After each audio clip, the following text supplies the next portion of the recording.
Hello friends, माझं YouTube channel Sony ट्युटोरियलवर तुमचं मनपूर्वक स्वागत आहे। आज आपण सांख्यिकी व मानसशास्त्रीय प्रयोग या बुक्समधून IMP टॉपिक बघणार आहोत। लेसन क्रमांक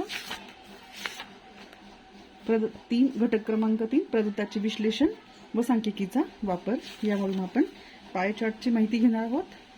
पाय चार्ट आता याच्याविषयी मी तुम्हाला वाचून दाखवते, तुम्ही लक्षात ठेवून पेपरमध्ये याचं उत्तर लिहायचं आहे। अभ्यासाला सुरुवात करण्याआधी जर तुम्ही माझ्या चॅनलवर नवीन असणार तर चॅनलला सबस्क्राइब करा, व्हिडिओला लाईक करा आणि जास्तीत जास्त गरजू विद्यार्थ्यांपर्यंत व्हिडिओ शेअर करा। तर पाय चार्ट म्हणजे काय, तर याचा उपयोग विलग परिवर्तकावरील किंवा वर्गीकृत परिवर्तकावरील वेगवेगळ्या गटाची वारंवारता संख्या दाखवण्यासाठी होतो। हा आलेख पहिल्या दोन प्रकारच्या आलेखापेक्षा वेगळा आहे। याचा उपयोग सापेक्ष वारंवारता दाखवण्यासाठी होतो।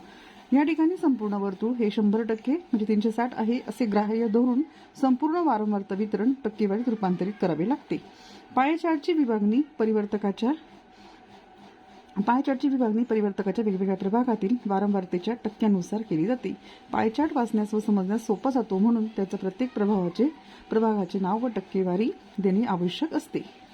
हे बघू शकता, ही सर्कल आहे 360, 100% ही सर्कल आहे 360चं। याच्यामध्ये हा एक भाग आहे अर्थशास्त्र 12.5%, दुसरा भाग केलेला आहे त्याच्यात राज्यशास्त्र 25%, तिसरा मराठी 12.5%, तत्वज्ञान 6.25%, इंग्रजी 6.25% आणि मानसशास्त्र 37.5%। ही पाय चार्टची माहिती संपली। व्हिडिओ आवडला तर व्हिडिओला लाईक शेअर कमेंट नक्की करा आणि सबस्क्राईब करा। चला पुढच्या व्हिडिओमध्ये भेटू।